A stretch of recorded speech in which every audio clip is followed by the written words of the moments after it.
What's happening everybody? Hope you're doing well. আজকের ভিডিওটা তাদের জন্য ডেডিকেটেড যারা এখনো চিন্তা করছো should you even study in UK in 2024? And আমি এক কথায় অ্যানসারটা দিব It's a big yes. এখন তুমি হয়তো চিন্তা করছো but wait ভাইয়া সবাই তো বলে ইউকের এখন ইকোনমি খারাপ ইউকেতে মানুষ জব পাচ্ছে না সো কেনই বা আপনি রেকমেন্ড করছেন যে UK is still a good destination to go to? Well, keep watching this video and you'll find out.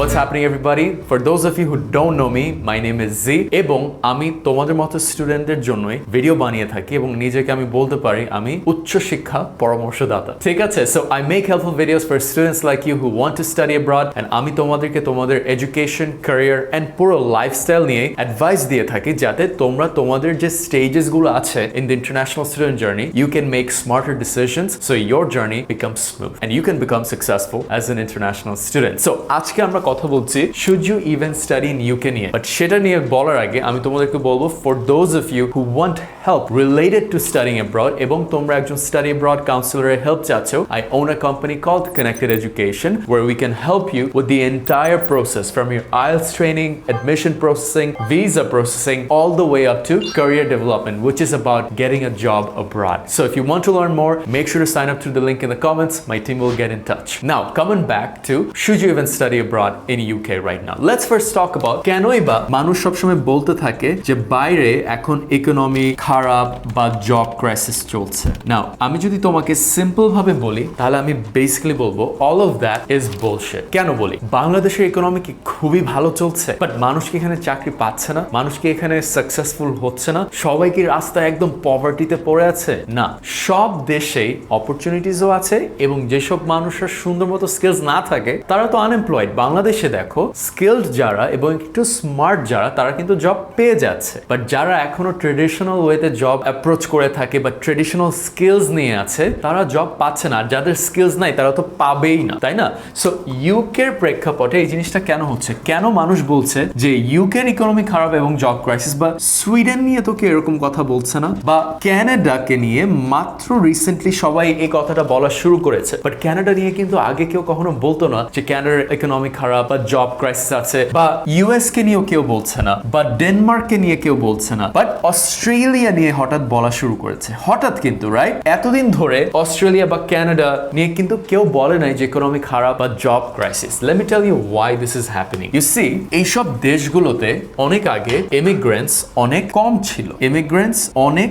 ছিল ওই টাইমটাতে দেখা যাচ্ছে যে হাতে গোনা তখন হয়তো 1 লাখ বা 2 লাখ ইমিগ্রেন্ট যাচ্ছে বছরে এইসব দেশগুলোতে বাট যখন ধরো একটা সোসাইটিতে যেখানে মাত্র 100 জন মানুষের বাড়ি বানানো যায় সেখানে যদি আমি 400 জনকে ঢুকাই দিই হঠাৎ করে হাউজিং ক্রাইসিস হয়ে যাবে না যেহেতু মানুষ এখন বেশি চলে গেছে তাহলে কি প্রোডাক্টস এর প্রাইস বেড়ে যাবে না ইনফ্লেশন হওয়া শুরু করবে না মানুষের জন্য কি একটা জব পেতে হলে যে সোসাইটিতে আমি যদি একটা সার্কেলের মধ্যে 4 জনকে দিয়ে ভরায় রাখতে পারি সেখানে যদি আমি 10 জন ঢুকাই দিই তখন 10 জনকে এর মধ্যে ঢুকবে সেম ওয়েতে যদি উত্তরের মধ্যে 100টা বিজনেস হয়ে থাকে যেটাতে ধরো 500 জন কাজ করতে পারে সেখানে যদি আমি 10,000 জন ঢুকিয়ে দেই তখন কিন্তু সবাই আর জব পাবে না সো বেসিক্যালি এটাই হয়ে যাচ্ছে যে ইকোনমি খারাপ মানে যেহেতু এখন ইমিগ্রেন্ট বেশি যাচ্ছে সো বেশি মানুষ যাওয়াতে ইকোনমিটার স্টেবিলিটি রাখতে পারছে না যেটা অস্ট্রেলিয়ার ক্ষেত্রে হচ্ছে ক্যানাডার ক্ষেত্রে হচ্ছে ইউকের ক্ষেত্রেও হচ্ছে এবং হয়েছেও তাই না যেহেতু ইউকেতে এত মানুষ হঠাৎ করে চলে গিয়েছে সো এত মানুষের যে ধাক্কাটা সেটা ইউকে নিতে পারেনি এবং তুমি এই ফিডব্যাকটা কিন্তু মোস্টলি ইন্টারন্যাশনাল স্টুডেন্টদের থেকে পাচ্ছ যেহেতু বেশি মানুষ গেছে এখন বেশি মানুষ বলছে যে কি রে ভাই এখানে তো কিছু নাই জাস্ট দ্য সেম ওয়ে এখানে যখন 4 জন মানুষ ছিল ওরা কিন্তু পিসফুলি ছিল কেউ কমপ্লেন করছিল না বাট তুমি যখন এখানে 20 জন বা 10 জন ঢুকাই দিবা বাকি 16 জনের মধ্যে হয়তো 5 জন সেট হতে পারবে বা বাকি 11-10 জন কিন্তু সেট হতে পারছে না so they are gonna keep on complaining that this is not providing to them makes sense so এবার আসি যে জব ক্রাইসিসটা কেন হচ্ছে জব ক্রাইসিসটা এই কারণেই হচ্ছে উইথ দ্য সেম এক্সাম্পল যে একটা সোসাইটির মধ্যে 100টা বিজনেস থাকলে যে যেখানে ধরো 500 জন মানুষ কাজ করতে পারে সেখানে যদি তুমি 5000 মানুষ ঢুকিয়ে দাও, অবভিয়াসলি হাজার হাজার মানুষ তো আনএমপ্লয়েড থাকবে। কিন্তু প্রবলেমটা যেটা হয়ে গেছে সেটা হচ্ছে ইউকেতে অ্যাকচুয়ালি একটা মিথ্যা প্রমোশন হচ্ছে। সবাই যে বলছে ইউকেতে actually job crisis, no, this is not true. If you go on LinkedIn and if you look for professional jobs in London, which is a city, একটা শহর মাত্র, not even the entire UK. In London, you have the highest number of professional job opportunities compared to any other cities in the entire world. এখন কোনো business তো আর স্বইচ্ছায় গিয়ে লিঙ্কডইনে গিয়ে নিজের job post করবে না আনলেস দেয়ার হায়ারিং, তাই না? বিকজ ওদেরও তো একটা কাজ, এখানে এফোর্ট যাচ্ছে, টাকা লাগছে, রিক্রুটার হায়ার করে, রাইট? সো কেনই বা তাহলে আমি লন্ডনে ইন দি এন্টায়ার ওয়ার্ল্ড সবচেয়ে হাইয়েস্ট জব অপরচুনিটিজ এবং ভ্যাকেন্সি দেখছি লন্ডনে, but still people are saying যে যেখানে জব ক্রাইসিস। ওয়াই? টিপিক্যালি যেটা হয়ে থাকে, ইমিগ্রেন্টরা যখন বাইরে যায় তারা যায় নন স্কিলড জবের জন্য অথবা আনস্কিলড জবের জন্য, ঠিক আছে? তারা আনস্কিলড জবের প্রতি ছুটে, cashiers, servers, petrol pump people, assistants, right? This is not cool, right? কারণ তুমি এত লাখ লাখ টাকা নিয়ে বাইরে গিয়ে তো সার্ভার, ডিশ ক্লিনার, অনিয়ন কাটার হতে যাচ্ছ না। But unfortunately that's what happen. So যেহেতু অনেক অনেক ইমিগ্রেন্টরা চলে গিয়েছিল, ওরা গিয়ে এসব আনস্কিলড জবগুলোকে নিয়ে বসে আছে। এখন ফিউচার ইমিগ্রেন্টরা যারা যাচ্ছে, যেহেতু এটা একদম স্যাচুরেটেড হয়ে গেছে, ওরা আর জব পাচ্ছে না এবং তাদের এক্সপেন্সেসও বেড়ে যাচ্ছে এবং তারা নিজেকে সাপোর্ট করতে পারছে না। সো যেসব টাইপের মানুষরা যারা আনস্কিলড জবের পিছে ছুটো, UK is not for you because it has already been saturated. তুমি যদি আনস্কিলড হও, আনমোটিভেটেড হও এবং তোমার কোনো স্কিল নেই বা অ্যাম্বিশন নেই এবং তোমার চিন্তা অনেক ছোট, UK is not for you, okay? But if you are ambitious and if you're hardworking and if you have the drive to work towards a better future, guess what? এখানে পুরা একটা সমুদ্র পড়ে আছে of skilled job opportunities.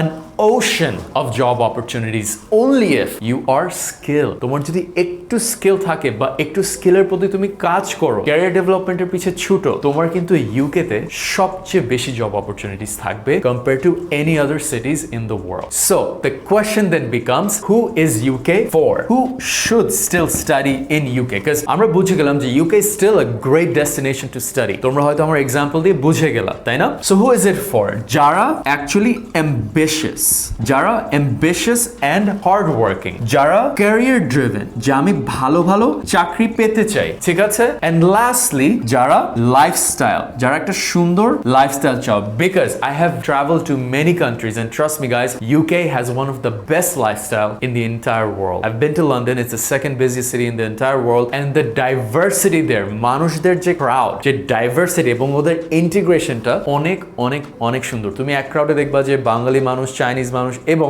Local British মানুষরা hang out করছে। এই perfect ইন্টিগ্রেশনটা দুনিয়ার অনেক কোনায় দেখা যায় না, ইভেন ক্যানাডাও দেখা যায় না, ঠিক আছে? তোমাকে একটা ছোট এক্সাম্পল দিই। আমি যখন কভেন্ট্রি ইউনিভার্সিটিতে যাই, ইউকেতে কভেন্ট্রি ইউনিভার্সিটি ভিজিট করি, the most interesting thing that I notice was ওদের আনস্কিলড জবগুলাই ব্রিটিশ লোকাল সিটিজেন গুলো করছিল এবং ওখানে যে প্রফেশনাল জবস গুলো ছিল সেগুলো অ্যাকচুয়ালি ইমিগ্রেন্টসরা করছিল।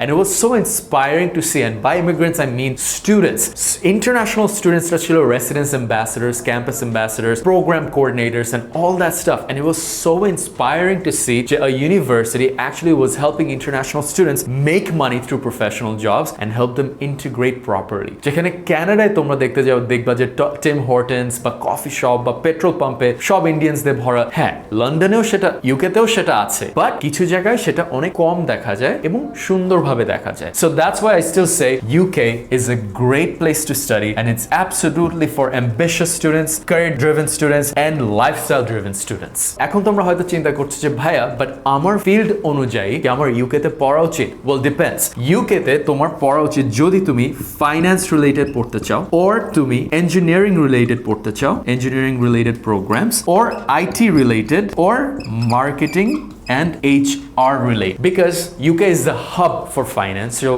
institutions. Engineering is great for UK as to why, especially mechanical and automotive engineering, because UK is massive for car manufacturers. All the car manufacturers of the world are kind of in UK, the good ones, right? তারপর আসি হচ্ছে IT companies. Obviously, because there are so many businesses, there will be always opportunities related to IT and marketing and HR because UK এর business যে environment ওটা হচ্ছে service oriented. বাংলাদেশে যেরকম industry, garments industry oriented বা manufacturing oriented, UK কিন্তু service oriented. So service যেখানে থাকে সেখানে অনেক marketing and HR related job opportunities থাকে। So তোমরা যারা এই ফিল্ড গুলো পড়তে চাচ্ছ আমি বলবো তোমরা হাইলি UK কে কনসিডার করতে পারো। এখন তুমি হয়তো চিন্তা করছো যে ভাইয়া আমার PR opportunities গুলো কি হতে পারে UK তে এবং admission requirements গুলো তাহলে কি আমাকে একটু হেল্প করেন? Well, if you want to learn more about that, all you have to do is visit us in our office. Our counselor will guide you through the entire process. তারা তোমাকে বলে দিবে যে UK তে কোন দুইটা রাউটের মাধ্যমে তুমি PR পেতে পারো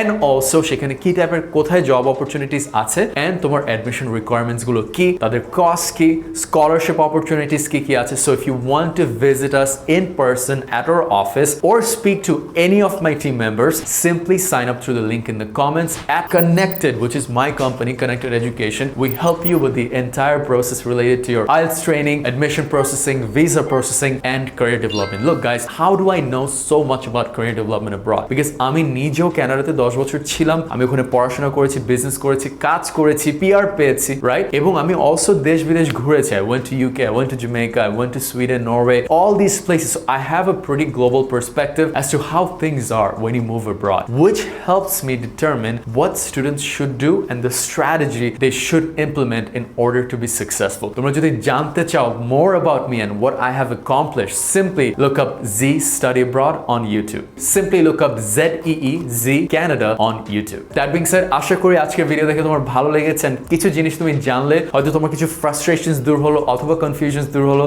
I hope you're gonna tune in to my next video. Make sure to subscribe, like my videos, and if you have any questions, post them in the comments. I'll do my best to get back to you. That being said, that's it for today, and I will see you in my next video.